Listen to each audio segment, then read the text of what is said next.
So welcome back to The Breakdown. Para sa ating news and updates, kasi recently nag-announce yung PBA and nag-trending siya sa all over social media at nagkaroon siya ng parang sobrang daming reactions from fans. Hindi lang nga fans sa Pilipinas pati yung mga news outlet sa ibang bansa na nag-react din sa news na to. So yung PBA, nag-announce sila recently na sa susunod na conference, maglalagay sila ng 4-point line. And ito yung pinakaunang professional league sa buong mundo na gagawin to.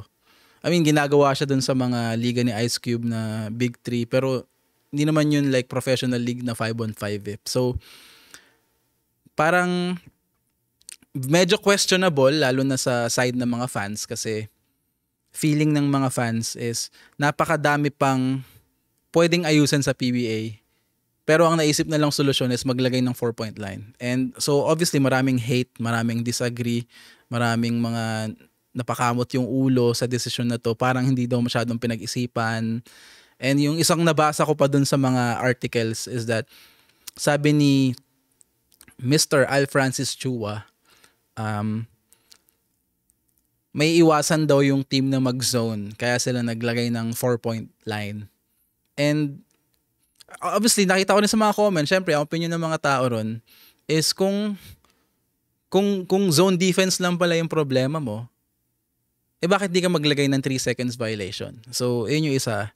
And, nga, tama nga naman yun. And then, sige, personally, didiscuss natin yung good and bad na epekto nito sa Philippine basketball in general. Syempre, umpisa natin doon sa mga hindi maganda. So, ang unang-una is that this can make or break the PBA. Actually, hindi naman to talagang bad, nasa bad side. Pero like, I think yung pag-implement ng ganitong rule is either can make or break the league. It's either pag sinimulan nila to, tapos makita nung mga country, makita nung mga liga sa ibang bansa na, okay pala, pwedeng sila yung mag-start nun na tayo yung maging, pwede natin masabi na tayo nagsimula nun. Kung magiging maganda yung output nun, tapos gumaya yung mga liga sa ibang bansa, even the NBA or FIBA, pwede nating sabihin at sa atin nagsimula yan. At pwedeng yung pag-revolutionize nung basketball sa Pilipinas nang galing.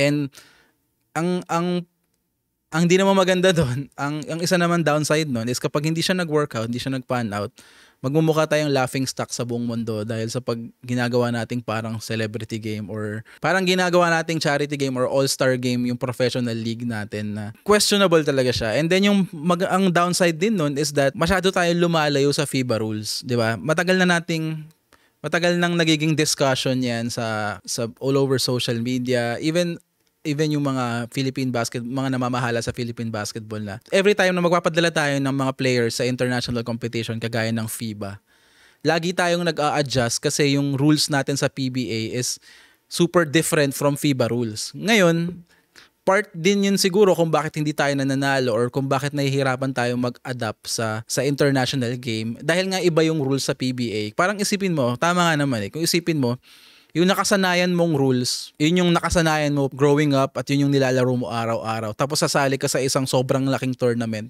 Hindi lang siya sobrang laking tournament, isang sobrang importanteng tournament na bansa yung pinaglalabanan. Tapos iba yung rules nung game. Di ba? Kahit sinong player maninibago, hindi mo mamamaster yun. Lalo na kapag bumubuo ka ng national team, laging ang practice lang naman natin 2 months, minsan nga 10 days lang yung practice Like, walang way kahit gaano kagaling na player para ma-master mo ang isang rules ng isang laro in 10 days So, maraming nagpro-propose na parang bakit di na lang gawing FIBA rules yung PBA para pagdating natin ng FIBA, sanay na talaga tayo sa ganung klaseng rules, di ba? And then yung another bad thing doon, low percentage shot yun Kasi ilan lang ba sa PBA ang may capability na tumira sa ganung kalayo? And then baka mag-result lang siya in a lot of players na tumitira sa ganung kalalayo, baka bato na lang sila ng bato from the 4-point line. Tapos, 'di ba? Lalo na kung tumatama lang sa board kapos, 'di ba? Parang magiging laughing stock tayo in a way sa ibang bansa.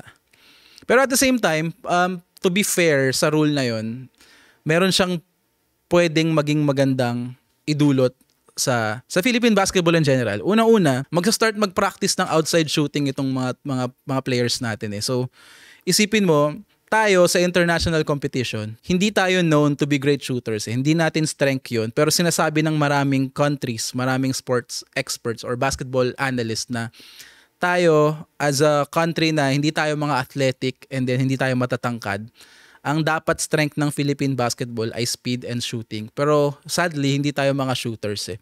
Ngayon, kapag nag-implement tayo ng 4-point line sa professional league natin sa PBA, magsa-start ngayon mag-practice ng 4-point shooting yung mga players natin. And then ang maganda nun, pagdating nila ng FIBA, obviously sa FIBA, ang 3-point line sa FIBA mas malapit ng konti eh. E di, ang nakikita ko dyan is kapag nasanay tayong tumira ng ganong kalayo, yung 3-point line ng FIBA which is mas malapit, di parang mid-range na lang sa mga players natin. And hopefully, hopefully mag-improve yung shooting natin in general pagdating sa FIBA competitions eh.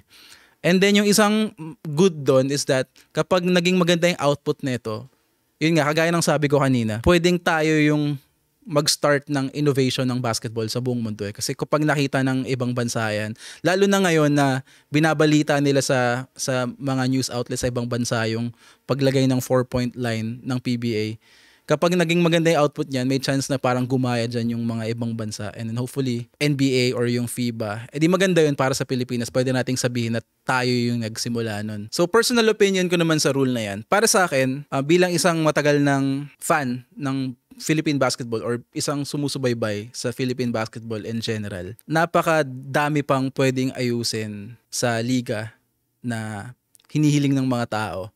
Kaya nga nagagalit yung mga tao eh kasi napakaraming mga bagay na gustong ayusin ng mga fans sa liga na parang hindi pinansin ng PBA tapos parang bigla silang nag-implement ng 4-point rule na sa karamihan parang funny siya, nakakatawa siya, di ba? Although marami pa talagang hinihiling yung fans na pwedeng mabago sa PBA or sa Philippine basketball in general. I think yung addition ng 4-point line is mixture talaga siya. Hindi pa natin alam yung epekto niya. Meron siyang mga pros and then meron siyang mga cons. And then kagaya nga ng sabi ko kanina, it can make or break the league.